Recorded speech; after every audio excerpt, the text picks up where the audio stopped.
city where there cometh no night. I am mansion over there, and when free from toil and care, I am going where the lamp is the light. Here we have our disappointments all the while, and our fondest hope but missed with bitter blight. So by night we weep, the morning brings a smile. Oh, in that city where the lamp is the light. In that city where the lamp is the light. The city where cometh no night. Why a mansion over there, and we free from toil and care. I am going where the lamp is the light. In that city where the lamp is the light. The city where there cometh no night. I am mansion over there, and when free from toil and care, I am going where the lamp is the light. Just by and by, when the morning comes, when all the saints of gather home, and we will tell the story how we'll overcome, for we'll understand it better by and by. Hallelujah. We are often tossed and driven on the restless sea of time. Somber skies and howling tempests of succeed of bright sunshine. In that land of perfect day, when the mists have rolled away, we will understand it better by and by. By and by, by and by, when the morning comes, when all the saints of gather home, and we will tell the story how we'll overcome, for we'll understand better by and by. We are often destitute of the things that life demands, one of food and one of shelter, thirsty hills and barren lands. We are trusting in the Lord, and according to His word, we will understand it better by and by. Hallelujah. By and by. Sing it right. Thank you, Lord Jesus. Lord, when all the saints gather home, and we will tell the story how we'll overcome. We will understand it better by and by. Minsan pa,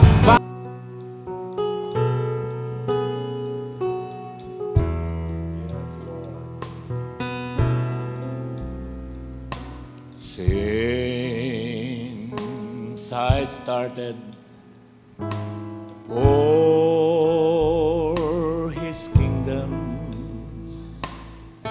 since my life He controls, since I gave my heart to Jesus, the longer I serve Him, the sweeter He grew. The longer I serve Him, the sweeter He grew. The more that I love Him, more than He bestows. His days like heaven, my heart overflow. The longer I serve Him, the sweeter He grew. I like this portion. And every need He is supplying. When His grace He bestows. Oh, every day my heart go brighter the longer I serve Him, the sweeter He grew. Sing it with me. Oh, the longer I serve Him, the sweeter He grew. The more that I love Him, more than He bestows. His days like heaven, my heart overflow. The longer I serve Him, the sweeter He grows. Sa Diyos po ang kapurihan. Panginoon, mahalaga sa amin dahil narito ang iyong presensya, Panginoon. Narito ang mga taong tinubos ng iyong banal na dugo. Mga taong pinagpahalagahan mo, Panginoon. Ihiwalay mo, Panginoon, sa mga sa iyong mga nilalang. At kami, Panginoon, ay yung tinawag mula, Panginoon, sa aming mga kasalanan patungo sa iyong dakilang liwanag ng mensaheng ito, Panginoon. Ay lubhang papasalamat sa iyo dahil ito'y pribilehyo lamang, Panginoon. We understood, Lord, this is not for everybody, Panginoon. Ang mga prophets of old, Panginoon, ay nakatingin, Panginoon, sa aming panahon kung saan, ang sabi ng aming propeta, this is the golden age, Lord God. Narito, Panginoon, ang iyong banal na presensya, Panginoon. Ang siyensya, Panginoon, ang nag-prove, Father, nag-prove. They have proof, Lord Jesus. You have the proof. Ang sabi ng siyensya, narito ka, Panginoon, sa pamamagitan ng mga lente nila, Panginoon. At sa mga kasaysayan, Panginoon, ay dineklara mo, Panginoon, by the word of God, by the message of the hour, that you are here amongst us. Feeding your sheep, Father, by your hand. And Lord, we want to hear you, Lord Jesus. Ikaw lang may kakayahan, Panginoon, na magbigay sa amin ng kapahayagan. Ikaw lamang may kakayahan na abutin kami. Tugunin ang aming mga panalangin sa iyo. Mga impit na tinig, Lord God, na hindi nga namin kayang ihayag, Panginoon, sa karamihan. Alam mo, Panginoon, ang bawat puso ng aking mga kapatid, ang bawat sitwasyon, Panginoon, mga kapatiran, even sa live streaming, Panginoon. At ikaw, Panginoon, ang aming inaasahan na tutugon ng positibo, Panginoon, sa lahat ng aming mga panalangin ayon sa iyong salita, Panginoon. Ayon sa iyong dakilang kalooban. Father, naalala namin, Panginoon, ang aming mahal na pastor, Panginoon. Pagpalain mo siya at ingatan mo siya, Panginoon, sa kanyang buhay, Panginoon. At ang gift, Panginoon, na ipinagkala mo sa kanya ay patuloy na pagyamanin upang sa pakinabangan, Panginoon, ng iyong mga anak na mga tupa mo, Panginoon, sa huling panahon na ito. Lord, this is our prayer. In the mighty name of our Lord Jesus Christ, we give thanks and we pray. Amen. Hallelujah. Bago kayo mo po, mga kapatid, basa natin ating scripture. I want to speak about the Day of Atonement. Okay. Merong 7 major feasts ang ating Panginoon. No? Merong 7 Lord Peace na tinatawag sa Bible, at yun ay makikita nyo sa Leviticus 23. Pero gusto kong gusto kong magpagtunan muna natin ng panahon o sa pagkakataong ito, ng pansin na ang the Day of Atonement. Sa Leviticus 23, okay, ang Leviticus 23, mga kapatid, dito sinaysay, sinabi ng Panginoon ang mga feast, no? There are 7 feasts, 7 major feasts sa Israel. At dito niyo makikita yun sa Leviticus 23. Dito sa pansinin niyo sa chapter 23 verse 1, ito yung sa 23:5, ito yung feast ng Passover. Sa 6, Feast of the Unleavened Bread. Sa 9, yung Feast of the First Fruit. Sa 18, yung Feast of the Pentecost. Sa 23, yung Feast of the Trumpet. Sa 26, the Day of Atonement. At yung huli, sa 33, yung Feast of the Tabernacles. This is 7 major feasts, mga kapatid. At ito'y ginaganap ng faithfully, religiously ginaganap ito ng bayang Israel. No? Pero ngayon, alam natin na wala silang kakayahan kasi walang templo ngayon doon. Wala silang high priest ngayon. Okay? Literally. Pero tingnan natin ito, mga kapatid, kasi meron tayong magandang kaisipan na may papahayag dito. Sa chapter 23 and 26, and the Lord spake unto Moses, saying, also in the 10th day of the 7th month, there shall be a day of atonement. It shall be an holy convocation unto you, and ye shall afflict your soul, and offer an offering made by fire unto the Lord. Sabi ni Branham, o sabi ng ating propeta, ang Day of Atonement, o Feast of Atonement, ito yung pinaka-solemn, no? Ito yung sa lahat ng feast, ito yung malungkot. Kasi inaalala nila dito lahat ng kanilang mga kasalanan. Inaalala nila lahat dito ng kanilang mga pagkakamali sa ating Panginoon. At ito, for 24 hours, mga kapatid, ay nanalangin sila, nagbabasa sila ng scripture. At silang lahat ay nag-gather, bawat pamilya ay nag-gather. At meron silang pinagsasaluhan na lamb. Of course, alam natin lahat yun. Lahat ito nag-originate dun sa Exodus, dun sa Passover, no? Yun dun sa pagtakas nila sa Ehipto. Pero itong pinag-uusapan natin, katulad ng sabi ko sa inyo, yearly ay ginaganap ito ng ating mga Israelita para sa ating Panginoon. Okay, 28. And ye shall do no work in that same day, for it is the day of atonement.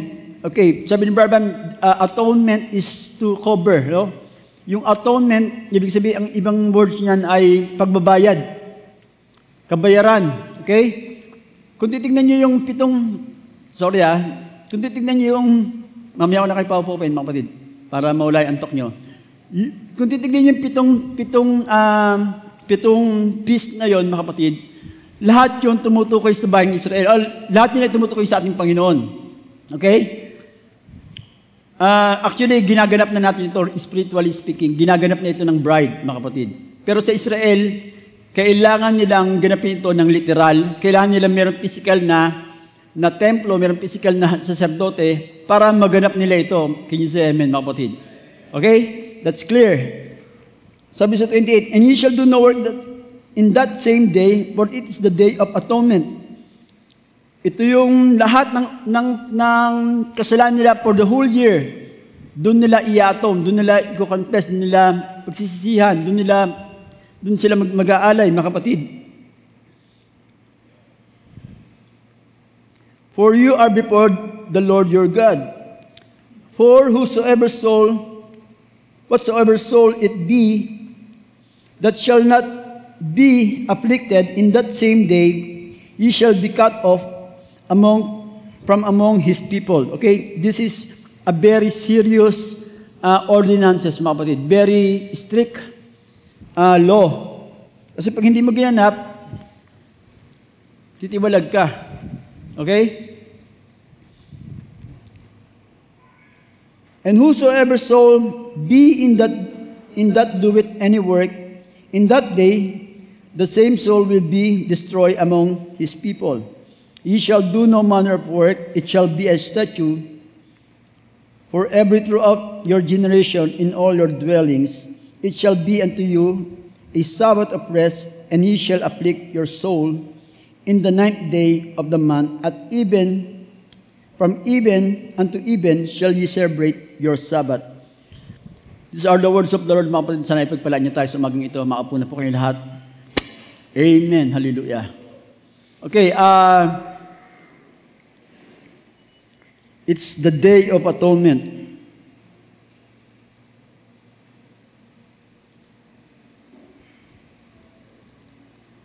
Kaya Leviticus ito, mga kapatid, it's a Levi doings, no? It's a Levite's law, Levitical law. Ito ordinansya para ng mga saserdote. Yung dapat yung dapat na ipagawa nila sa mga sa bayan ng ating Panginoon. Okay, nakita natin dito na ito'y kailangang gawin, no? Kung babasahin niyo ang buong chapter ng 23, dito sa 23:43, and your generation may know that I made the children of Israel to dwell in booths and I brought them out of the land of Egypt. I am the Lord their God. And Moses declared unto the children of Israel the peace of the Lord.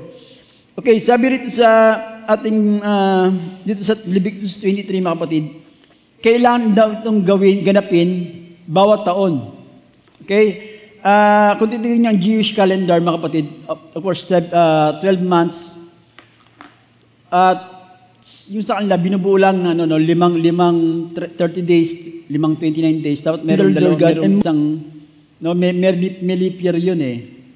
Kaya, actually, huli sila sa Gregorian, sa Roman calendar. At para silang Chinese na tayo kasi fix na yung New Year natin, January 1 sa Roman calendar. Yung ating sinusunod si Gregorian.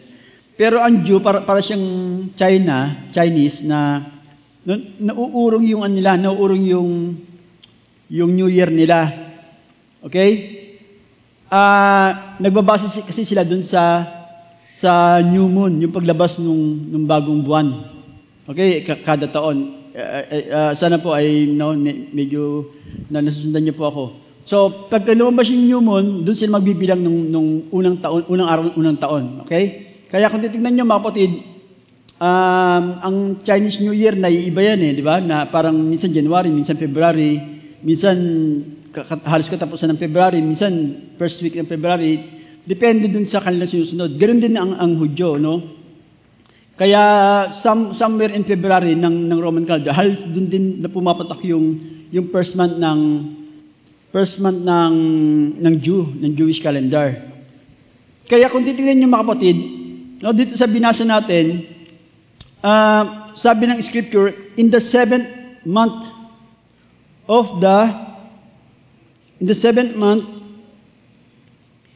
day of the 7th month, doon gaganapin yung Day of Atonement. Actually, pag tinignan niyo yung Jewish calendar, September yung Day of Atonement nila Doon sa Jew, doon sa bawat synagogues, mga kapatid, may mga ano sila ron, celebration sila. Meron silang Day of Atonement. Wala pa yung templo nila kasi, di ba? Hindi pa nabibuild yun. Wala pa ngayon doon. Okay? At kung titignan nyo, mga kapatid, September pumatak yung 7th month nila, at yung Day of Atonement, yung 10th day in the 7th month, pumatak yun ngayon taon na to ng, kung di ako nagkakamali, September 16. So kakatapos lang ng kanilang Day of Atonement. At yung araw na yun, it's a holy convocation. It's a separated day. 24 hours silang nagpapasing, 24 hours silang nagnanalangin, at nagbabasa sila ng mga salita ng ating Panginoon. Totally purification, ito'y paghingin lang ng tawad sa ating Panginoon. At alam natin, no, sasaysayin ko na lang sa inyo mga kapatid, no, sa Biblia, nung meron pa silang physical na templo, ang gagawin ng saserdote, no, dapat tama yung araw, no? Tama yung araw, tama yung kasuotan, tamang tao yung gaganap na high priest. Kasi ang gagawin niya, kukuha siya ng tatlong klaseng, no? Yung sinasabi ko ito nasa Leviticus 16 ito, mapat na basahin niyo sa bahay ninyo yung scripture.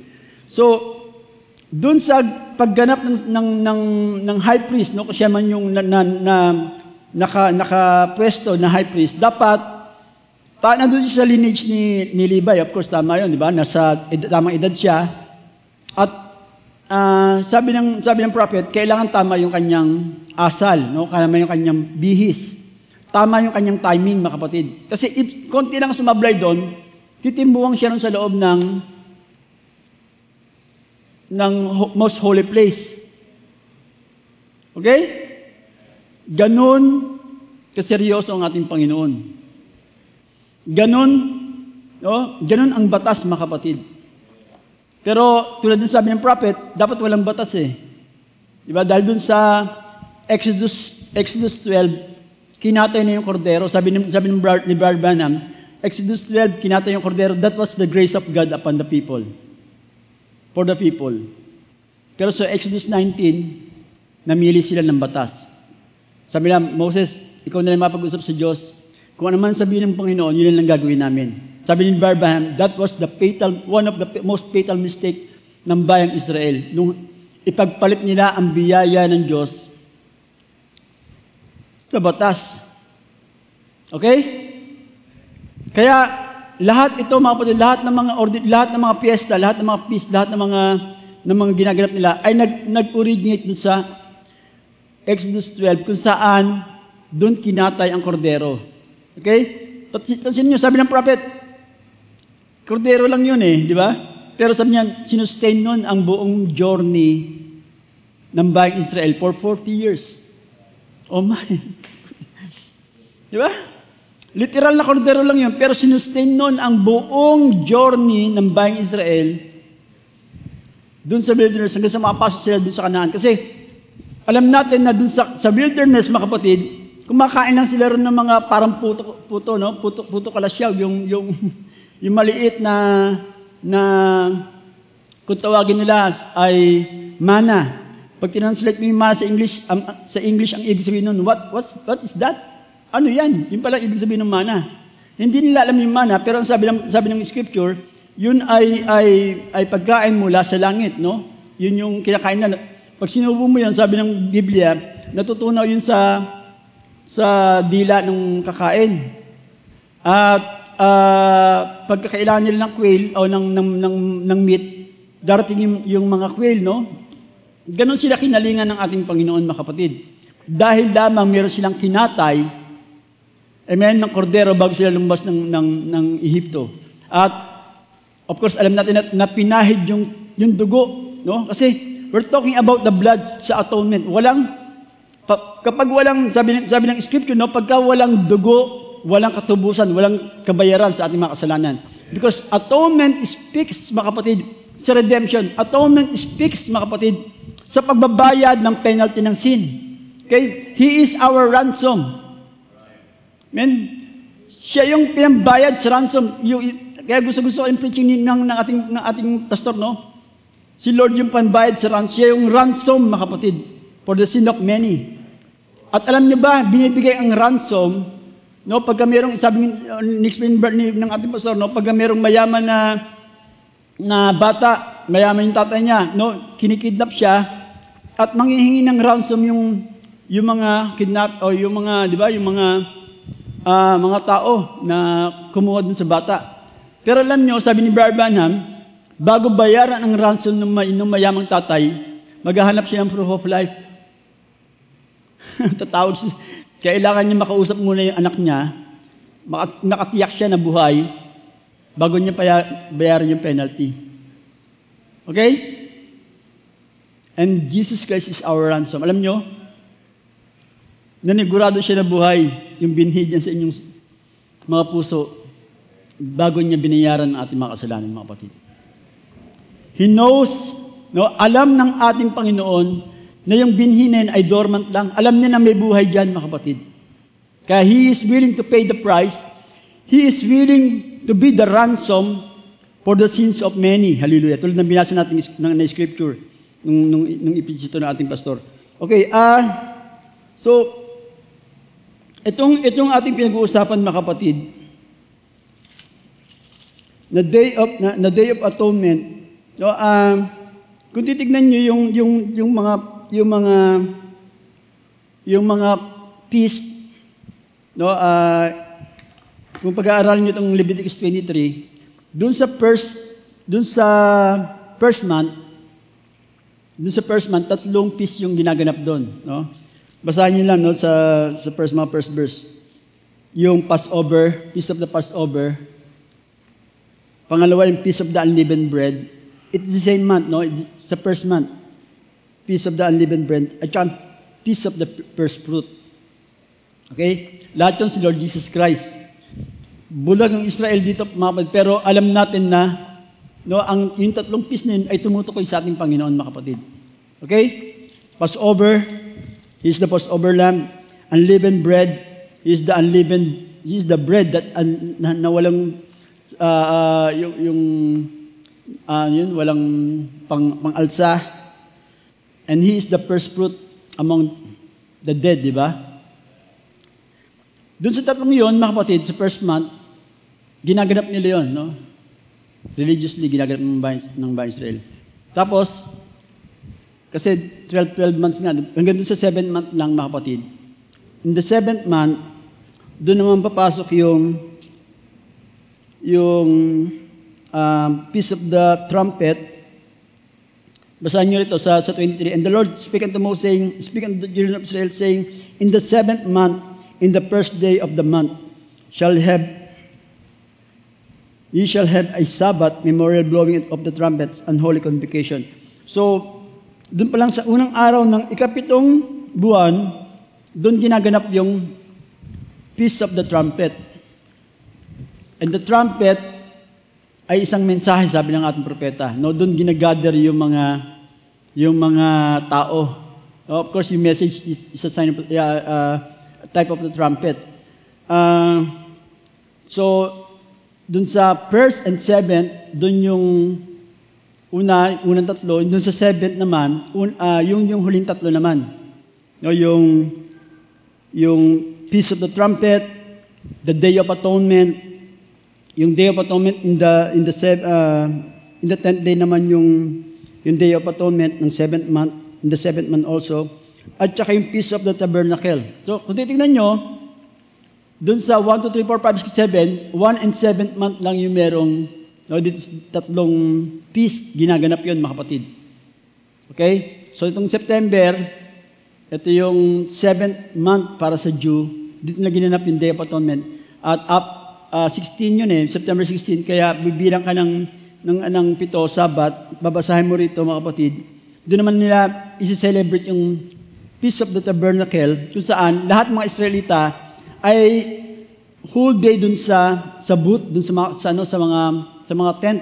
Doon ganun nila celebrate yung feast na ito, mga kapatid. Pero balik tayo rin sa Day of Atonement. So, ang sinasabi ng Biblia, mga kapatid,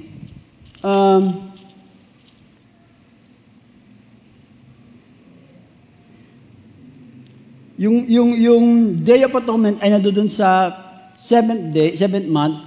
Pero kung papansinin niyo, merong 5 buwan na nasa pagitan, di ba? First and 7th. Kaya yung 2nd, 3rd, 4th, 5th, 6th na buwan, ang sabi ng Biblia, doon ginaganap yung Feast of the Pentecost, doon sa 3rd month. Pero may sinabi si Brother Branham na, inahanap yung quotation pero hindi ko na nakita. Sabi niya gano'n, yung buong 5 buwan na yon, which is grace, sabi niya gano'n, na doon ginaganap yung Feast of the Pentecost. At ano ba yung Feast of the Pentecost? it's the Jubilee year para sa mga tao. Lahat ng mga naiwala ng mga Israelita, okay, kunyari, nagsanla siya, no? Nawala sa possession niya yung isang lupain, mga kapatid. Bibilang yun ng 50 taon, mga kapatid. Pero doon sa 50 taon, dito sa Feast of the Pentecost, ito yung Jubilee year din, dito na isa sa uli ang lahat ng mga pag-aari. Are you following me so far, mga kapatid? No, kaya ito yung mahalaga rin itong pista sa mga Israelita. No, every feast ay mahalaga sa kanila, mga kapatid. Pero ang Day of Atonement, ito kasi yung pinaka solemn, no? Ito yung dito sila nananangis ng mainam, mga kapatid. Dahil dito nila naalala, no? Dito pumapasok ang saserdote. Of course, ngayon, wala ngang templo ngayon. Physical temple, wala nga. Pero nung meron pa silang templo, mga kapatid, dito pumapasok ang saserdote sa most holy place at dito niya ginaganap yung kanyang pag-aalay para sa kapatawaran ng mga tao. Of course, una ay sa kapatawaran niya, ng kasalanan ng sarili niya, kapatawaran ng kasalanan ng kanyang mga pamilya, kapatawaran ng kasalanan ng buong bayang Israel. Kaya papasok siya sa most holy place in the Day of Atonement, mga kapatid. Kakatayin yung bullock, kakatayin yung ram, at meron dalawang goat, male and female, mga kapatid, at yung isa pakakawalan, yung isa kakatayin, sabi ng Brother Branham, magkakaslat sila, at of course, it is all types of Christ, mga kapatid. Dati tumutukoy sa ating Panginoon. Tayo yung pinakawalan, at ang ating Panginoon, siya yung kinatay para sa atin. Yung dugo niya, ibibisik niya nun sa asawa nung isang hayop, at pakakawalan siya dun sa wilderness, sabi ng Scripture.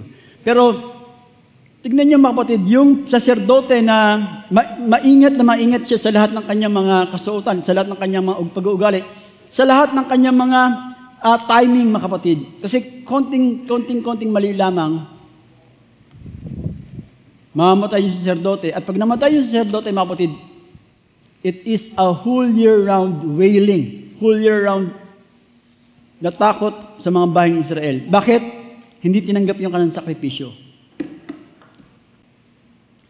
Walang pagpapala sa taon na yon, mga kapatid, ang mangyayari sa bayang Israel. Tatalunin sila ng kanilang mga kalaban sa gera. Look kung anong epekto, mga kapatid. Tignan niyo kung anong klaseng noon yung balik nung of course, lahat sila nagkasala, mga kapatid. Pero ito yung araw na kung saan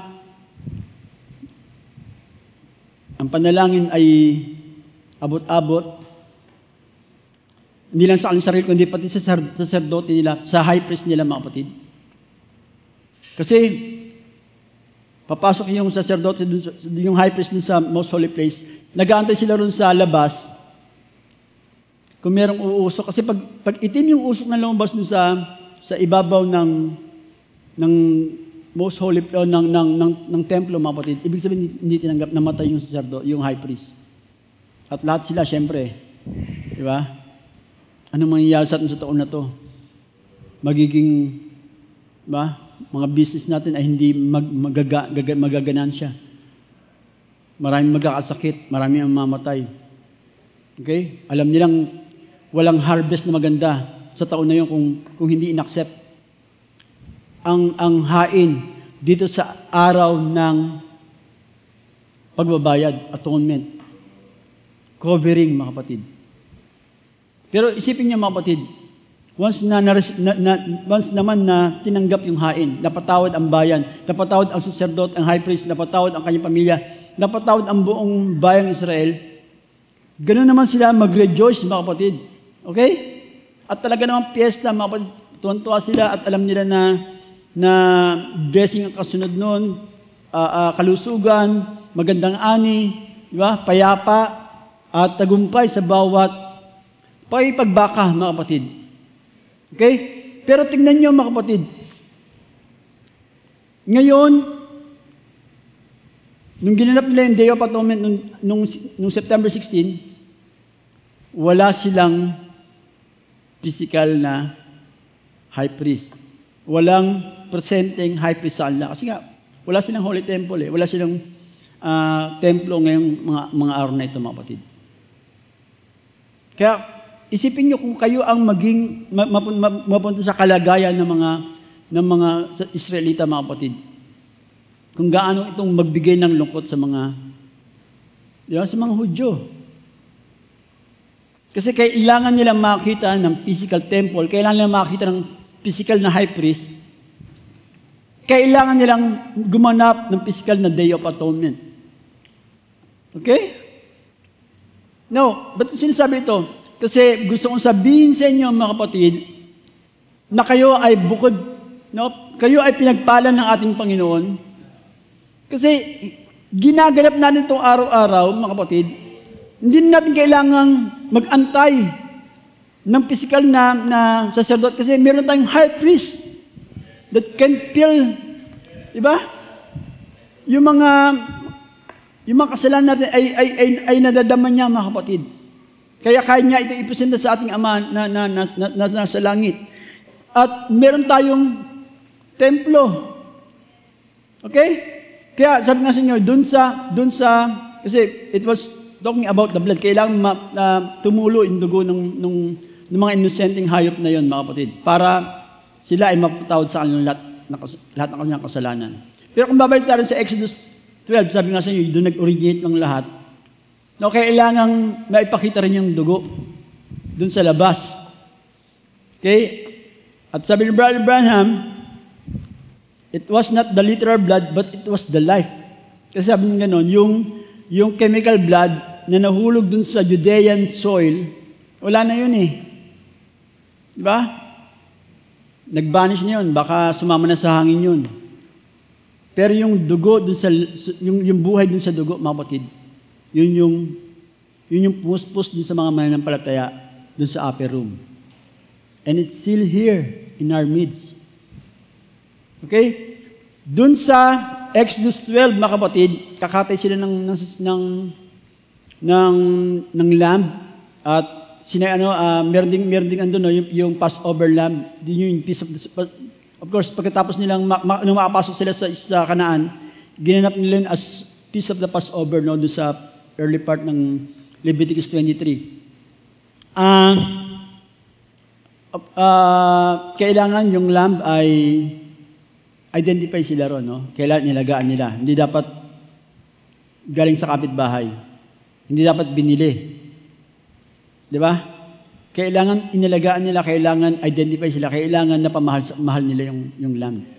Ganun ang senaryo, dapat ganun ang sitwasyon. Kaya nga, nagalit ang ating Panginoon doon sa Genesis, doon sa John 2, na kung saan, binibili na ng mga Israelita, ng mga worshiper, yung bawat lamb, di ba, doon sa templo. Kaya nga, nagalit ang ating Panginoon doon sa sitwasyon kasi nawala na yung kanilang puso, nawala na yung kanilang identification doon sa lamb, mga kapatid. Kaya, alam natin yung istorya, nagalit ang ating Panginoon, pinagtataob niya yung mga table. At hindi lang yun, mga kapatid. Sabi ng Scripture, nagtirintas siya ng dalawang tali, ginawa niyang latigo ito, at pinaghahampas niya yung mga hayop, pati yung mga tao. Sabi ng Scripture yung mga kapatid. Hindi ako nagsabi nun. Di ba? Hindi niyo baga nalalaman ng aking bahay ay dapat bahay ng panalangin. My house shall be a house of prayer. At kung nandoon ka, sabi nga kung nandoon ka sa panahon na yon, nakita mo ang ating Panginoon na sinasabing Jesus ay pinaglalatig yung mga tao. Si Jesus ba yan? Yan ba yung anak ng Diyos? Diba? Pero alam nyo, sabi ng prophet, kung ano yung reaction mo ngayon, yun din ang magiging reaction mo sa panahon ng ating Panginoon. Okay? Kung paano mong tinake ang salita ng Diyos, because Christ and the Word are one, mga kapatid. Kung paano mo tinake ang Word of God ngayon, ganun mo rin ititik ang ating Panginoon kung nabuhay ka sa panahon ng ating Panginoon. Di ba? That's for sure, mga kapatid. Minahal natin ang mensahe ngayon. Alam ko mamahalin din natin ang ating Panginoon. Kung binigyan tayo pagkakataon na mabuhay sa panahon ng ating Panginoon. Okay, back to our topic, mga kapatid. Dito sa sinabi ni Brother Branham, I want to read a quote. Purihin ng ating Panginoon. Dito sa the Feast of the Trumpets, sabi niya, medyo mahaba ito mga kapatid. Sabi niya, notice here in Leviticus 26, the order of the scripture after a long period of Pentecost, which end in the calling of the bride is called out by a servant. The rejected, next to be the king, next to be known to Israel, is the Feast of Atonement. Notice, here is the same Leviticus 16 chapter, when he ordered the Feast of the Pentecost and the Feast of Atonement, but in this place they are called. Oh, how great, oh, how perfect. Get it, preachers? See, don't miss it, ministers. In this Feast of Pentecost, sinasabi niyo rin sa ano yan, itong Feast of the Pentecost, kasi nag-preach about the Feast of the Trumpets dito, mga kapatid, which is represented in Leviticus 20:26 or 24, 20 or 24, is a feast of mourning, not a killing of a feast. The feast was killed. The atonement was killed, rather. The atonement was killed, Leviticus 16. It's exactly a parallel to it. Only in this place, it's called to Israel to mourn for their sins. How perfect it is today. It's not the killing of it, which Moses symbolized by striking the rock. The second time, it didn't work. Not a killing of a feast, but a mourning of rejecting the atonement. Oh my, this will be a trumpet, the feast be rejected, and their Messiah made known. No, sinasabi ni Branham, dumating na kasi yung Day of Atonement noong panahon ng ating Panginoon sa Israel, pero nireject nila ito, mga kapatid. Yun yung gusto sabihin ng ating propeta. Sabi niya ituloy ko dito sa Feast of the Trumpets, paragraph 213. Now, here's the calling out time. The sixth seal, which in Revelation 6:12, when it opened, pag nabuksan daw yung six seals, tingnan yung six seal, ito yung pagtawag sa bayang Israel, no? Ito yung panahon kung saan wala na yung bride dito at nagkakaroon na ng tribulation dito sa libutan, nagkakaroon ng malakas na lindol, at lalabas yung dalawang propeta, yung ministry ng dalawang propeta na si Moses at si Elijah, mga kapatid. Sabi ni Branham, bago magkaroon ng Day of Atonement, meron mo na yung Feast of the Trumpet, kasi nauna yung Feast of the Trumpet, ika-unang araw yon at ika-10 araw, sa 7th month, yung Feast of Atonement, no, Day of Atonement. Kaya dun sabi niya gano'n, dun sa 6th seal, mauna munang tumunog ang trumpet sa pamamagitan ng dalawang propeta dun sa Revelation 11, at tatawagin nito ang mga Hudyo, yung 144,000, mga kapatid, igagather sila sabi ni Branham, ng kaparehas na mensaheng naririnig ninyo. Okay? It's the same message na ipipreach sa kanila, mga kapatid. Oh my! How blessed we are, mga kapatid. Are we? Amen? Binulag ang bayang Israel para sa iyo at para sa akin, mga kapatid. Amen? Hindi reject nila ang Day of Atonement para tayo makinabang, tayo ang magpista sa pista ito, itong araw na ito, mga kapatid. At sabi ni Branham, itutuloy ko itong sa paragraph 231,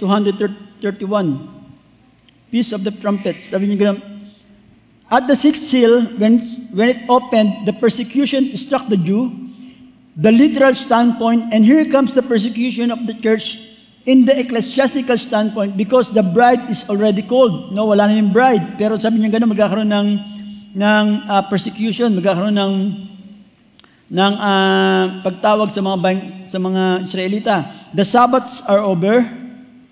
and ready for the Jews to be called, whereto? The Feast of Atonement. Okay? Ewan ko sa inyo, pero mga kapatid, it is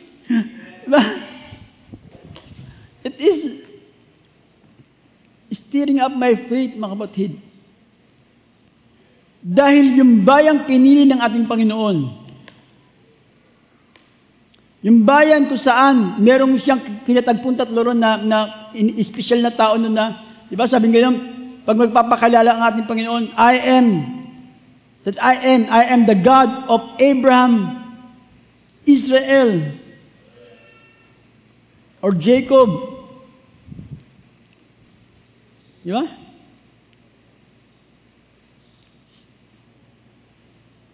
Ako yung Diyos ni Abraham, ni Isaac, at ni Jacob. Wala siyang ibang Diyos. Yung ibang tao parang hindi siya Diyos, mga kapatid. Bakit?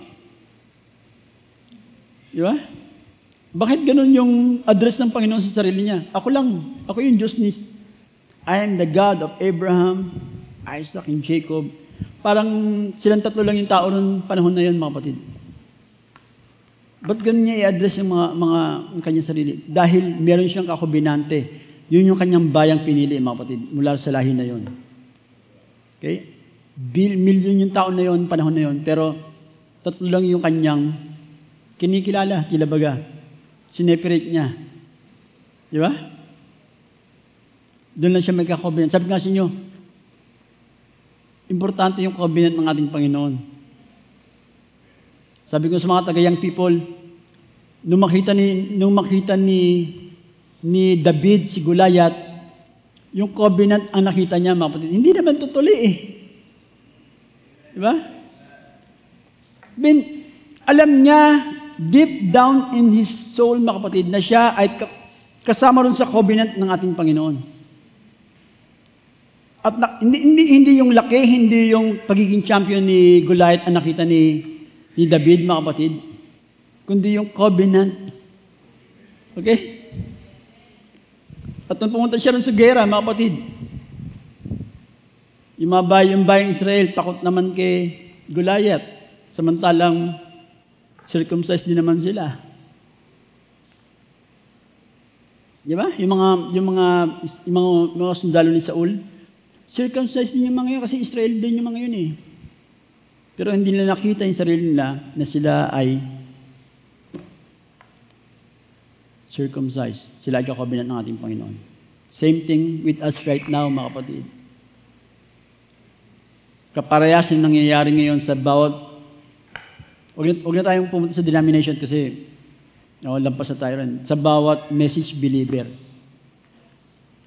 Okay? Sabi ni Brother Branham, si Joshua at si Caleb, alam nilang tuli na rin sila, at alam nila na mayroong pangako ng ating Panginoon. Ang tinignan nila, yung word, yung salita, yung pangako ng ating Panginoon. Kaya hindi nila nakita, hindi nila nakita yung mga giants din sa Kanaan, mga kapatid. Ang nakita nila yung pangako ng ating Panginoon. Okay? We can learn, mga kapatid, from this scripture. Yung pananampalataya natin, mga kapatid. Alam natin tayo yung tinawag ng Panginoon sa mensaheng ito. Alam natin merong buhay ang mensaheng ito, mga kapatid. Alam natin nabubo ang dugo ng sacerdote ng kordero dun sa krus ng Kalbaryo, mga kapatid.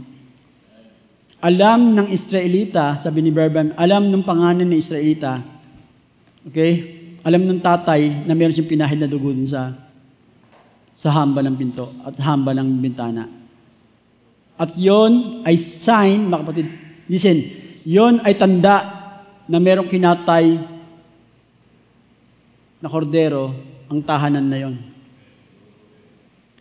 Yon ay sign na merong pinaslang na kordero para sa pamilya na yon, mga kapatid. At yon ay sign na sila ay nagpipista ng karne ng kordero dun sa loob ng tahanan na yun, mga kapatid. And token is a life, mga kapatid. Token is the blood is a life, mga kapatid. Amen? Merong nagpipista. Glory. Merong dugo na nabubo. Merong korderong nakinatay. Pag nakita ng tao na merong, diyan sa tahanan na yan, na poses mo at poses ko, pag merong, diba? Pag merong dugo dyan, merong nakitang dugo, merong buhay na nakita dyan, mga kapatid. Alam ng tao na merong kinatay sa tahanan na yan, na kordero. Alam ng tao, kung maging spiritual sila, na merong, amen, na merong kang kinakain na special dyan sa tahanan na yan. Because this is our house, this is the tabernacle, mga kapatid. Okay, yung Feast of the Tabernacles, of course, yun yung, nandun sila sa mga booths. Doon na naman, di ba, inaalala nila yung mga pagtakas nila sa bahay. Pero hindi yung ating subject. Kaya, sabi ni Brother Branham, ituloy ko lang, mga kapatid, the Sabbaths are over and ready for the Jews to be called, where to the Feast of the Atonement. Oh, church, don't you see that?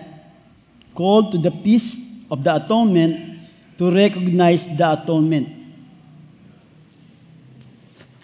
Makikilala daw nila yung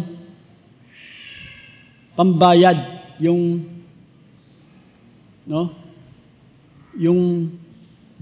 atonement, yung ating Panginoon.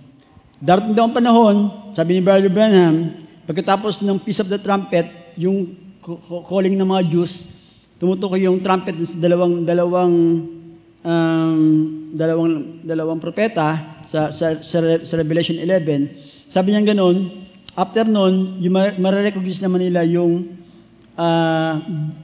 atonement mismo.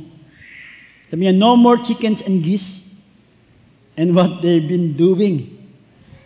Ganun ang ginagawa ng mga Israelita ngayon, no?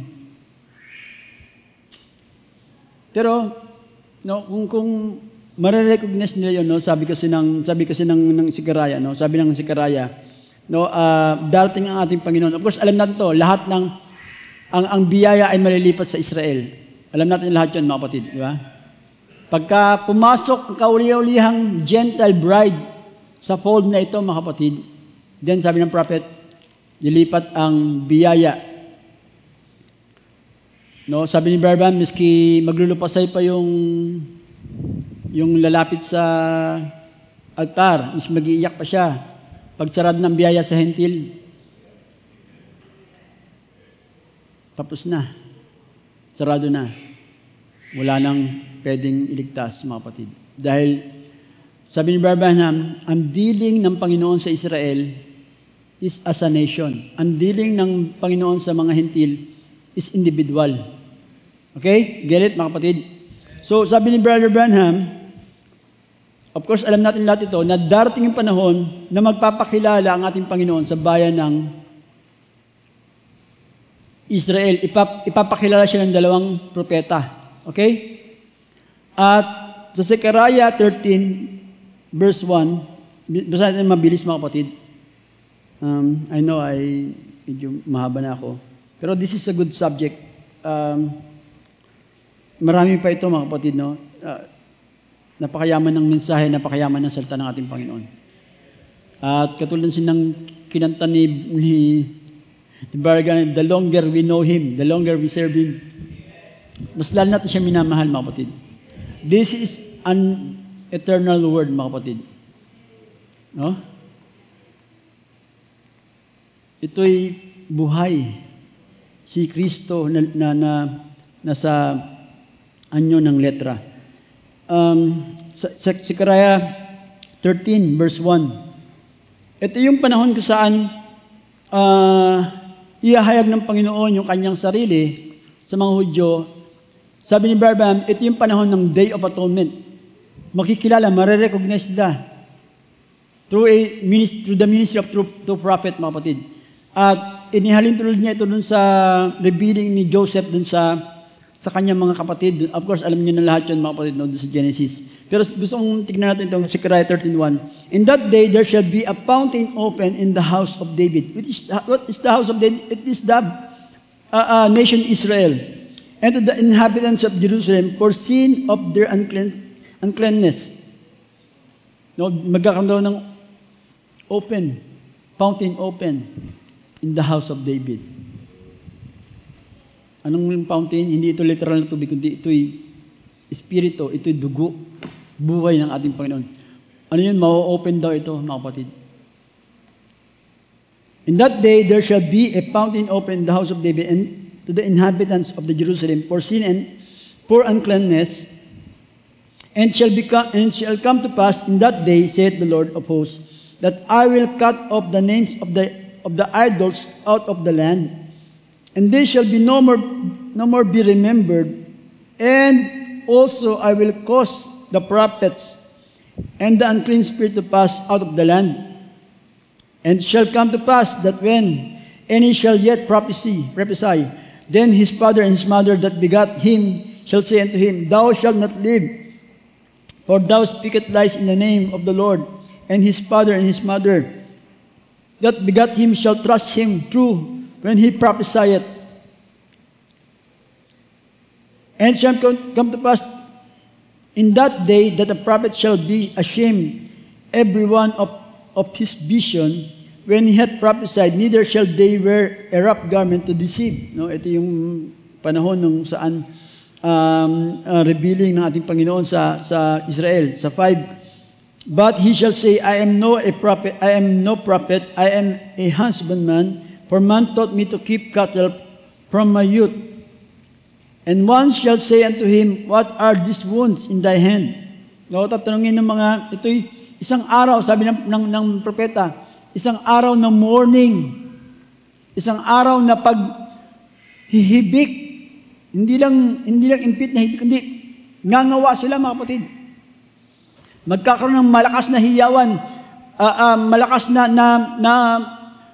iyakan, mga kapatid, sa bayang Israel. Dahil ipapakilala ng ating Panginoon ang kanyang sarili. Sabi ni Barban, it's a quick, di ba? One day na conversion to 144,000, mga kapatid. And one day shall say unto him, What are these wounds in thy hand? Kausap nila ang ating Panginoon, and he shall answer, Those with which I was wounded in the house of my friend.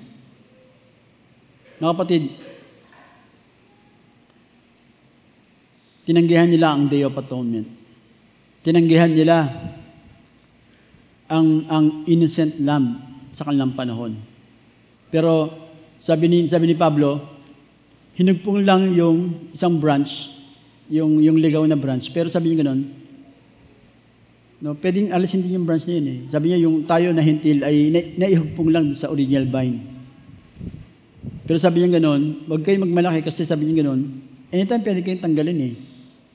Dahil sabi niya gano'n, ang sinasabi ni Pablo ron, yung vine talaga, ay doon talaga nakahugpong ang bayang Israel.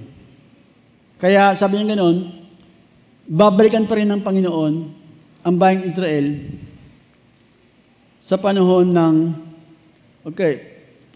ng tribulation, pero wala na tayo ron, wala na ang bride nun, mga kapatid, sabi ng prophet, wala na ang bride nun. Dinala na siya sa kaluwalhatian. Okay, sa 30, sa 250 ng Feast of the Trumpets. Notice, here in Leviticus 26, now the order of the scripture, after the long period of Pentecost, which end in the calling out of the bride is called out by a servant, the rejected, next to be known to Israel, the Feast of the Atonement. No, pagkatapos daw, natawagin ang bride at magkaroon ng Feast of the tulad ng sinasabi, madalas katulad ng sinasabi ko kanina, nagiging paulit-ulit na lang ako, Day of Atonement, mga kapatid. Okay? But,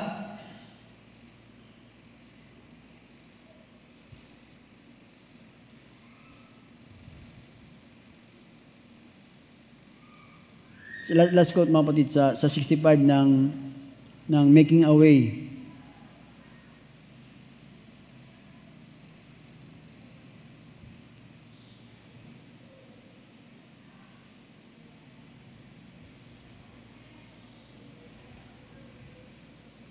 Ito yung sa Zechariah 13. Notice, they know their Messiah when they see Him. He is coming in power. This time, the one they look for. He is coming in power, for the gentle bride and the Jews are going to recognize Him. And then the Bible says He just got through preaching on it here. About 6 months ago or more, the Bible says, when they say, where did you get those wounds? How many remembers the Messiah, the message? Raise your hand, sure. Where you get those wounds? Sabi niya, at the house of my friends. Gusto kong tapusin ang pangangaral sa gabing ito, mga kapatid. Sa panahon nung meron pa silang physical na templo, mga kapatid, pag napatawad sila, under na sa blood ng animals, no? Isipin nyo, under the blood of bulls and goats, pag napatawad sila, kung tama yung kanilang attitude, tama lahat ng order, napatawad sila, mga kapatid.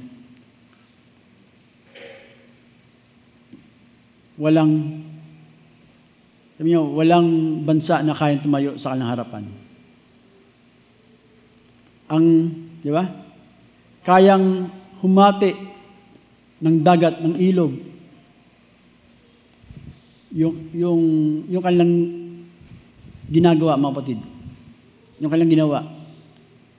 Di ba? Kayang magpatigil ng nature under the blood ng bulls and goats, sabi ng prophet. Diba? Kung yun nangyayari yun, mga kapatid, dun sa day of sa atonement nila na ganoon, mga kapatid, sa dugo na yun, kung kayang, diba, ang daming ginagawa ng ating Panginoon na pabor sa kanila. Samantalang, dugo naman ng hayop yung kanilang inaalay. Sabi ni Brabham, gano'n pa kaya? No? Yung pwedeng gawin ng ating Panginoon, sa panahon natin, na hindi naman tayo nag-aalay ng dugo ng mga hayop. Diba? Kundi, dugo mismo ng Diyos yung ating sakripisyo, mga kapatid. Gaano kalaki ang pagkakaiba nito, mga kapatid? At kung iisipin nyo, mga kapatid, gaanong mas kalaking pagpapala nasa ating harapan, ang tangan-tangan natin, mga kapatid. Kung marirealize lang ng isang believer, mga kapatid, kung marirealize ng isang believer na kung anong klaseng pagpapahalaga ang ginawa sa atin ng ating Panginoon. Niloob niya na tayo yung mabuhay sa panahon na ito. Niloob niya na tayo yung tawagin sa kanyang mensahe, mga kapatid. Niloob niya na tayo yung umupo dyan sa mga upuan na yan, mga kapatid.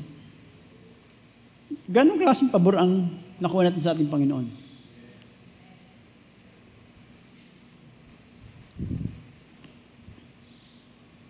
Tapos minsan, konting pagsubok lang, di ba? Minsan tataranta na tayo. Minsan,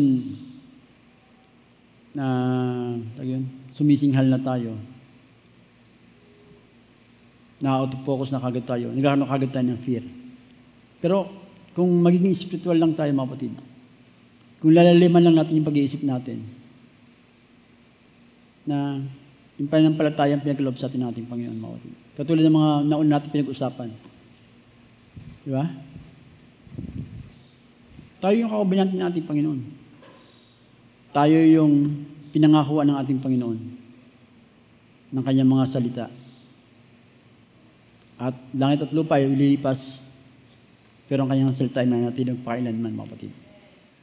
No, Day of Atonement, sabi nga sa inyo, babalik na ako rin sa aking teksto, yung Day of Atonement, it is a holy convocation ito'y mahalagang araw para sa Israel. Pero mga kapatid, no? Nag-aantay pa rin sila sa kanilang physical temple, sa kanilang physical na high priest. Pero lubos na pinagpala ang nobya ng ating Panginoon. Amen?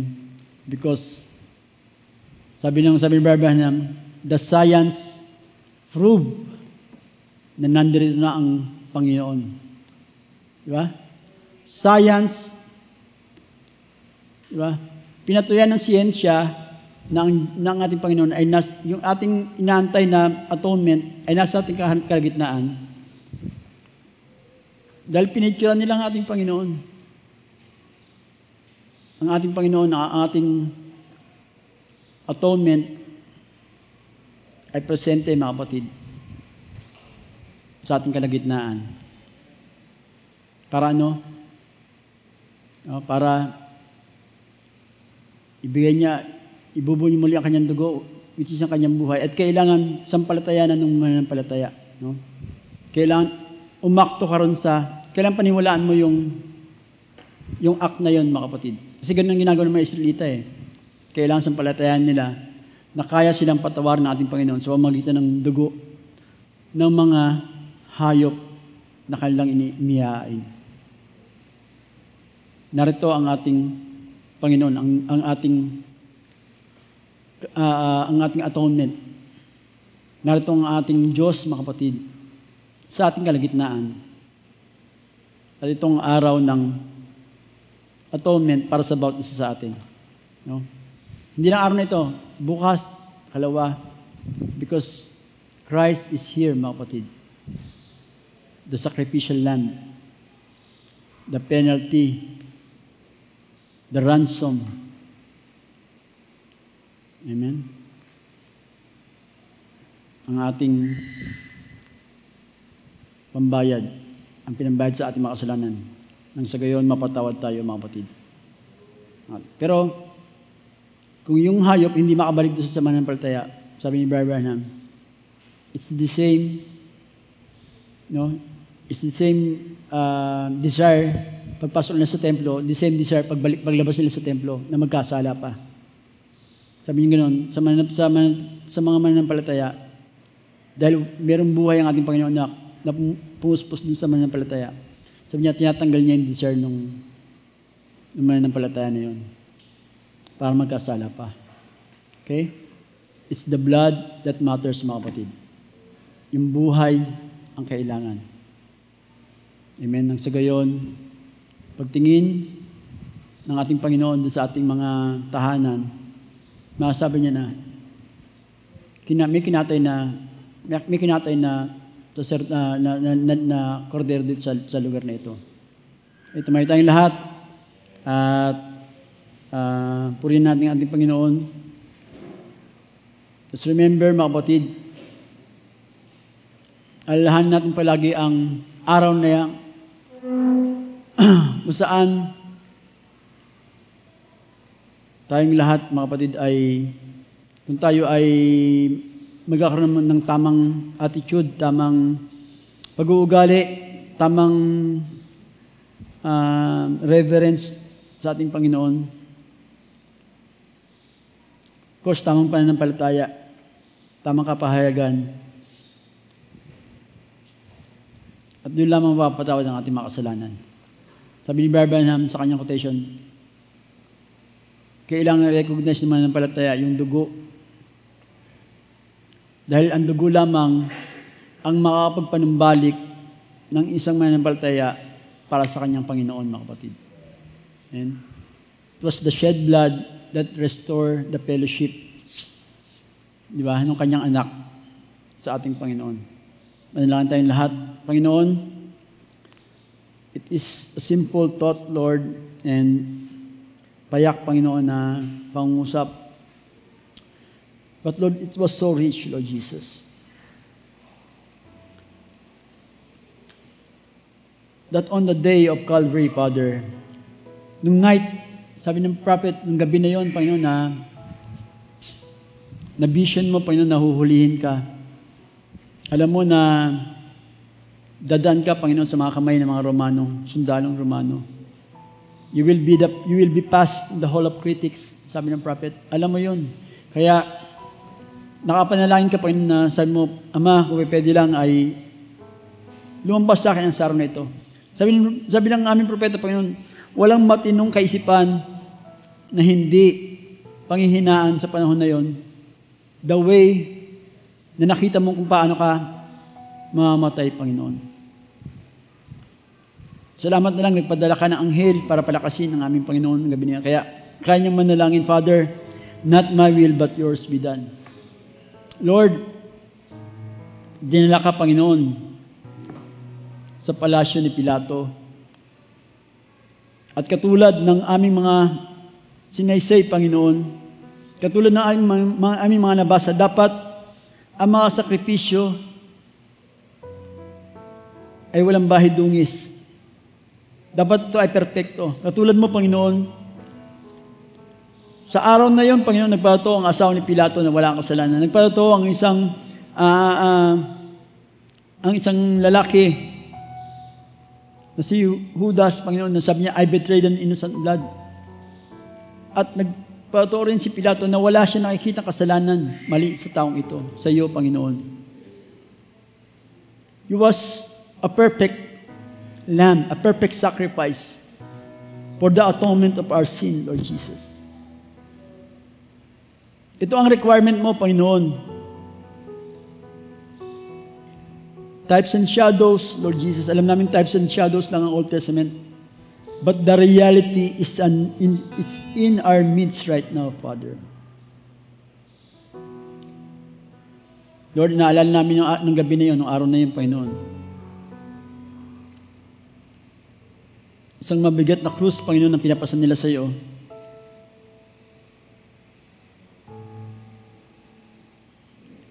And about 40 lashes, ayon sa batas, Panginoon, ang tinanggap mo. Sabi ng propeta, hinablot nila ang iyong balbas, binambukan nila habang kayo nakapiring, sinutan kanila ng koronang tinik, Panginoon, at hinubaran ka nila, Panginoon, ng iyong damit. And Lord, your prophet says, Lord Jesus,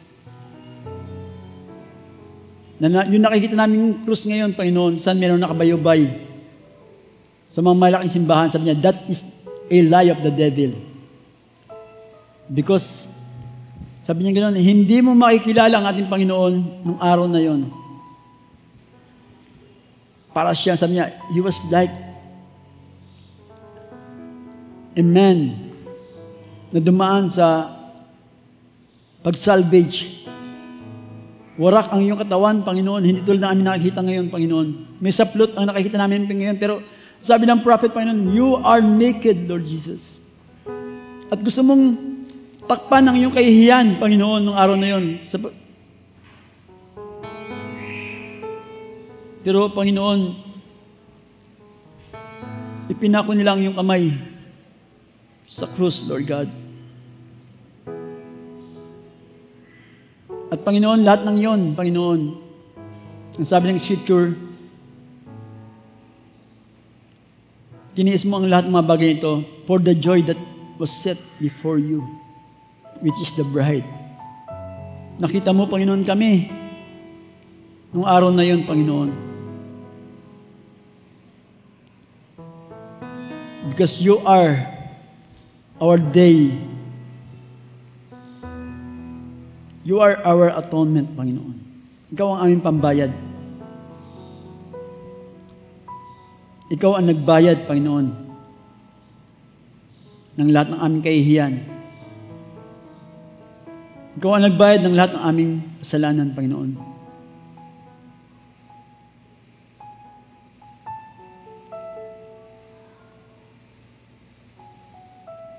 Ikaw, Panginoon, ay nagdusa, nalagutan, Panginoon, ng hininga. The penalty of our sin has been poured out to you, Lord God. Kaya, Ama, Panginoon, Salamat dahil pinarating mo sa aming mga puso, Panginoon.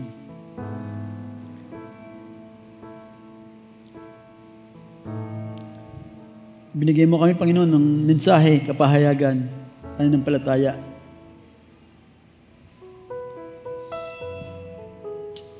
At Lord Jesus, tulungan mo kami, Panginoon, na Lord, ang mga tabernakulong ito, Panginoon,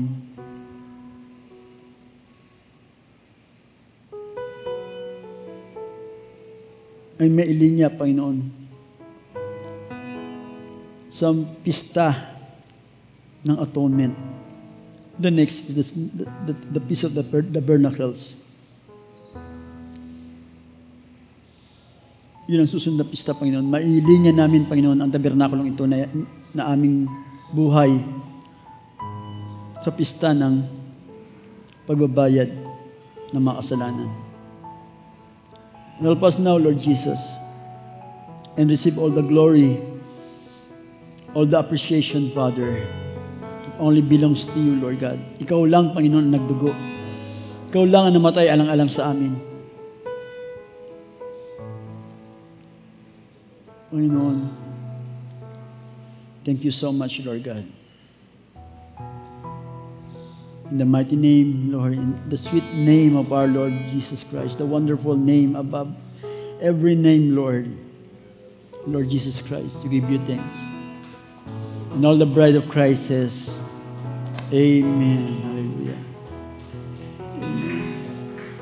Oh, Lord Jesus. Glory. Can we worship Him? The goodness of God. Can we sing the goodness of God habang tinatawag ko ating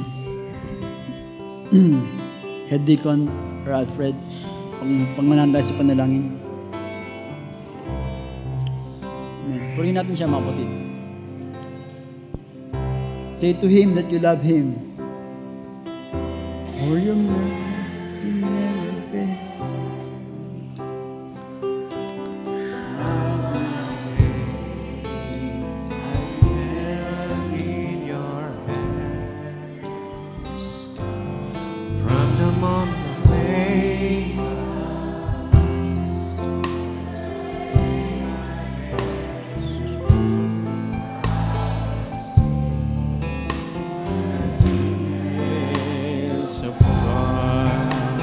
Hallelujah, yes, Lord.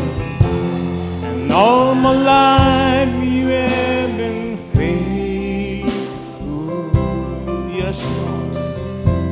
And all my life you have been so good. Every breath that I lay on, I will sing of the goodness of God. I love your voice. You lead me through the fire,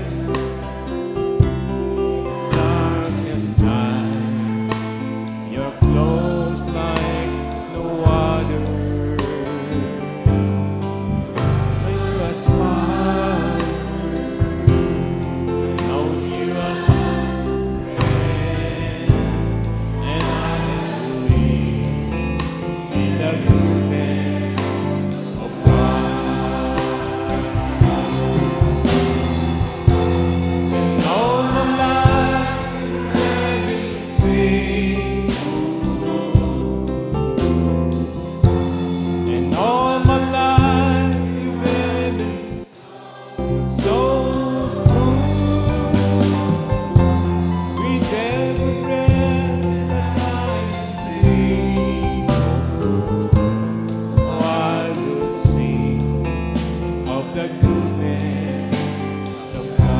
All my life, hallelujah, hallelujah.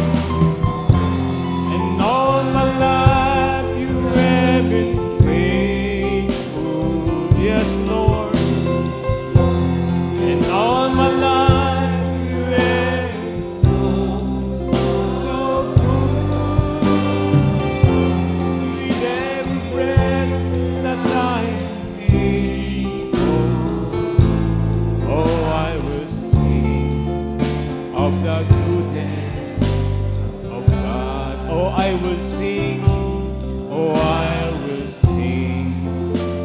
the goodness of God.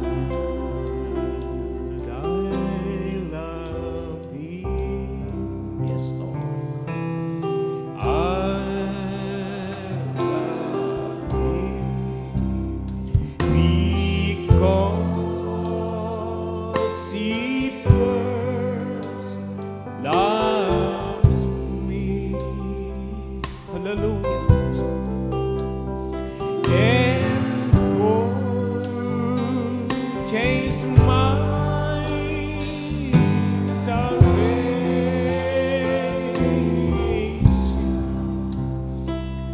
on